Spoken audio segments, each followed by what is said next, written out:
इस चैप्टर का सबसे लास्ट टॉपिक है how is the oxygen in the atmosphere replaced. ये इस चैप्टर का सबसे लास्ट टॉपिक है, तो इसको हम लोग थोड़ा सा अच्छी तरीके से समझ लेते हैं।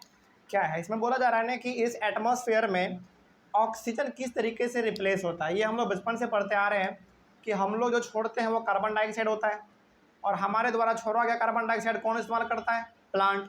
और प्लांट जो छोड़ता है वो क्या होता है? ऑक्सीजन। उसको इस्तेमाल कौन कर लेता है? हम लोग करते हैं। तो इस तरीके से हमारे यानी कि एनिमल के बीच में और प्लांट के बीच में लगातार ये सिस्टम चलता रहता है, ठीक है ना। तो इसी के बारे में थोड़ा सा यहाँ पे हम लोग डिस्कस करेंगे। देखिए क्या लिखा हुआ है, during photosynthesis plants make their own food and oxygen. अच्छा, फोटोसिंथेसिस कोई बता सकता है क्या है? फोटोसिंथेसिस एक ऐसा प्रोसेस है जिसके थ्रू प्लांट अपना भोजन अपने से बना लेता है, और ऑक्सीजन हम लोगों को जो देता है वो ऑक्सीजन ये किसके थ्रू बनाता है? फोटोसिंथेसिस के थ्रू ही बनाता है। मतलब क्या हुआ इसका? इसका मतलब हुआ कि फोटोसिंथेसिस एक प्लांट का ऐसा प्रोसेस है जिसके थ्रू ये अपना भोजन अपने से बनाता है और ऑक्सीजन हम लोगों को दे देता है। समझ में आ रही है बात? लेकिन फोटोसिंथेसिस में इसको भोजन बनाने के लिए जो जो चीज़ चाहिए वो क्या है पता है? पहला है वाटर, ठीक है, दूसरा कार्बन डाइऑक्साइड, तीसरा सनलाइट और चौथा क्लोरोफिल, ठीक है। ये चार चीज़ इसको चाहिए, तब जाकर ये अपना भोजन अपने से बना लेता है प्लांट, और बदले में हम लोगों को देता है क्या है भाई? ऑक्सीजन दे देता है, ठीक है। आगे, plants also consume oxygen for respiration but they produce more of it than they consume. अच्छा, हम लोग बचपन से क्या जानते आ रहे हैं? हम लोग बचपन से जानते हैं कि कार्बन डाइऑक्साइड मतलब प्लांट केवल इस्तेमाल क्या करता है? कार्बन डाइऑक्साइड जो हम लोग छोड़ते हैं। ये बिल्कुल गलत बात है। ऑक्सीजन भी इस्तेमाल करता है प्लांट, लेकिन जितना वो ऑक्सीजन इस्तेमाल करता है उससे कई गुना ज़्यादा वो ऑक्सीजन हम लोगों को दे देता है। इस बात को ध्यान में रखेंगे, ठीक ना। तो ऐसा मत समझिएगा कि ऑक्सीजन केवल हम ही लोग इस्तेमाल करते हैं, एनिमल या फिर हम ह्यूमन बींग, नहीं।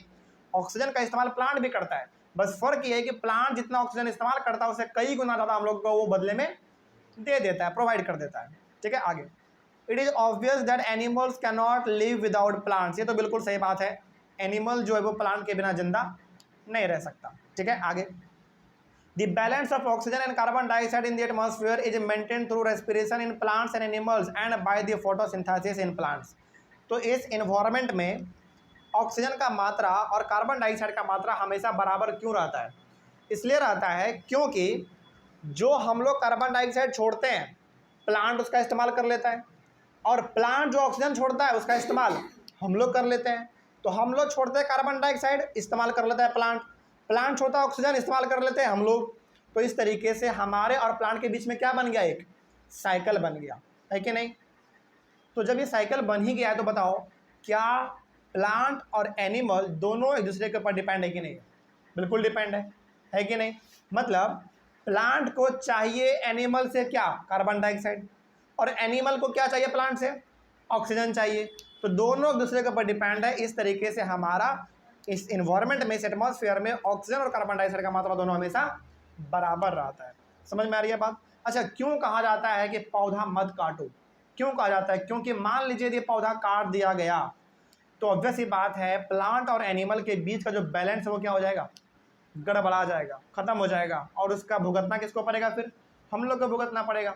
इसीलिए कहा जाता है कि यदि तुम पेड़ नहीं लगा सकते हो तो कम से कम काटो भी मत। लगाओ तो और बढ़िया है, लेकिन यदि नहीं लगा पा रहे तो कम से कम काटो भी नहीं तो समस्या हम लोग को हो जाएगा। This shows the interdependence of plants and animals. तो हम यहाँ पे कह सकते हैं कि प्लांट और एनिमल दोनों एक दूसरे के ऊपर क्या है? डिपेंड है, दोनों एक दूसरे के ऊपर निर्भर है, ठीक है। चलिए, प्लांट को चाहिए कार्बन डाइऑक्साइड हमसे, और हमको चाहिए ऑक्सीजन किससे? प्लांट से। तो दोनों को एक दूसरे का जरूरत है, दोनों को दूसरे का जरूरत है। इस तरीके से हमारा साइकिल चलते रहता है और हमारा काम बनता रहता है। चलो, इस तरीके से हमारा खत्म हुआ। उसके बाद यदि आप एनसीईआरटी बुक को थोड़ा सा खोल के अच्छी तरीके से देखेंगे ना, उसमें विंड मिल के बारे में बात हुआ है।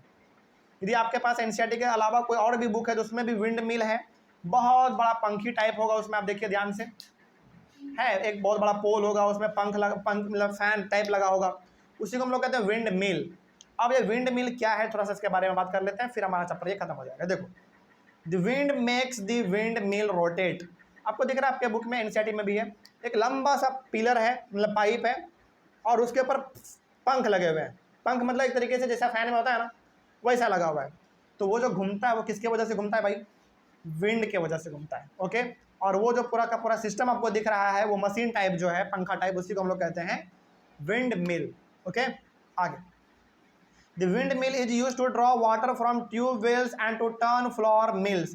पहले के समय में उस विंड मिल का इस्तेमाल हम लोग करते थे कुआं से पानी निकालने के लिए। मतलब उसमें ना हम लोग बाल्टी लगा देते थे, पंखा घूमता था, बाल्टी कुआं में जाता था और पानी लेकर वो फिर ऊपर आ जाता था, फिर पानी ऊपर नीचे गिरता था। इस तरीके से हमारा ये चलता रहता था। मतलब पहले के समय में हम लोग विंड मिल का इस्तेमाल कुआं से पानी निकालने के लिए करते थे और आटा का चक्की चलाने के लिए करते थे। लेकिन आज के ज़माने में हम लोग विंड का इस्तेमाल सबसे ज़्यादा इस्तेमाल करते हैं बिजली बनाने के लिए। मतलब जब आपका वो पंखी घूमेगा तब आपका बिजली बनेगा। अब सवाल है कि सर पंखी घूमने से बिजली कैसे बनता है? नहीं, आपको देखने में क्या बोलो सिंपल लग रहा है, उसके अंदर मेन काम हमारा है। उसके अंदर ना जनरेटर लगा रहता है, समझ रहे बात को, पंख लगा रहता है, टरबाइन जिसको हम लोग कहते हैं। तो जब वो पंखी घूमता है हमारा बैटरी ऑटोमेटिकली उसके अंदर जो है वो चार्ज होता रहता है। और जब एक बार बैटरी चार्ज हो जाता है तो पूरे के पूरे गांव में बिजली पहुंचाया जाता है। और हमारे, हाँ बोलो। नहीं, देखो जनरली ये विंड मिल हर गांव में होता नहीं है, कहीं कहीं पर आपको देखने को मिलेगा। समझ में आ रही है बात? ये विंड मिल का सिस्टम हर जगह पर नहीं होता, कहीं कहीं पर देखने को मिलता है, क्योंकि इसको सेट करने में पैसा बहुत लगता है, बहुत खर्च आता है ये, इसलिए ये हर जगह पर देखने को नहीं मिलता। तो पहले के ज़माने में विंड मिल का इस्तेमाल हम लोग पानी निकालने के लिए, आटा का चक्की चलाने के लिए इस्तेमाल करते थे। लेकिन आज के ज़माने में windmills are also use to generate electricity. तो आज के ज़माने में हम लोग इसका इस्तेमाल क्या करने के लिए करते हैं? बिजली बनाने के लिए करते हैं, ठीक ना। ऊपर से देखने में केवल आपको सिंपल लग रहा होगा, लेकिन इसका जो मेन काम है उसके अंदर है, पाइप के अंदर है ना, उसमें बैटरी ये सब लगा रहता है। Air helps in the movement of selling याच, ग्लाइडर्स, पैराशूट्स एंड एरोप्लेन। देखो हवा ही वो चीज़ है ना, मतलब हवा के वजह से ही ना हमारा नाव चलता है। ग्लाइडर मतलब जो लोग ग्लाइड करते हैं, ऊपर हेलीकॉप्टर पे चढ़ के नीचे गिरते हैं पैराशूट लगा के, ये हो गया। फिर से एरोप्लेन, ये सब किसके वजह से चल पा रहा है बताओ? हवा के वजह से चल पा रहा है। और विंड मिल भी किसके वजह से चल रहा है? हवा के वजह से चल रहा है ना। Birds, bats and insects can fly due to the presence of air. पक्षी हो गया, चमगादड़ हो गया, कीड़े मकोड़े हो गए, ये सब क्यों उड़ पाते हैं? क्या केवल पंख है इसलिए उड़ पा रहे हैं? नहीं, हमारे आसपास हवा फैला हुआ है इसलिए उड़ पा रहा है। समझ में आ रही है बात? चलो आगे बढ़ते हैं। Air also helps in the dispersal of seeds and pollen of flowers of several plants. मतलब यहाँ पे बात हुआ है पॉलन ऑफ फ्लावर्स का मतलब यहाँ पे है कई बार हवा के वजह से ही एक पेड़ का छोटा सा दाना उड़ के कहीं दूसरे जगह पे जाके गिर जाता है और वहीं पर उसका पौधा नया निकल जाता है। कई बार हम लोग देखते हैं ना कि एक फूल का पेड़ यहाँ पे है तो दूसरा फूल का पेड़ वहाँ पे है ना। ऐसा क्यों होता है? ऐसा 2-3 वजह से हो सकता है। या तो हम खुद उसको लगाए होंगे वहाँ पे, या फिर एक पौधे का बीज हवा से उड़ते हुए दूसरे जगह पे जाके गिर गया, वहाँ पे इसको मिट्टी हवा पानी सब मिल गया, वहीं पे नया प्लांट हमारा बन गया। मतलब प्लांट का ग्रोथ भी किसके वजह से होता है? कई बार बताओ, एयर के वजह से होता है, ठीक है ना। ये भी आप ध्यान में रखेंगे। डिस्पर्सल ऑफ सीड्स का मतलब वही होता है कि एक सीड्स यहाँ से उड़ के दूसरे जगह पे चला गया और वहाँ पे नया पौधा हमारा निकल गया, इसी को हम लोग कहते हैं डिस्पर्सल ऑफ सीड्स, ठीक है। आगे तो ऐसा कई बार हो जाता है। उसके बाद air plays an important role in water cycle.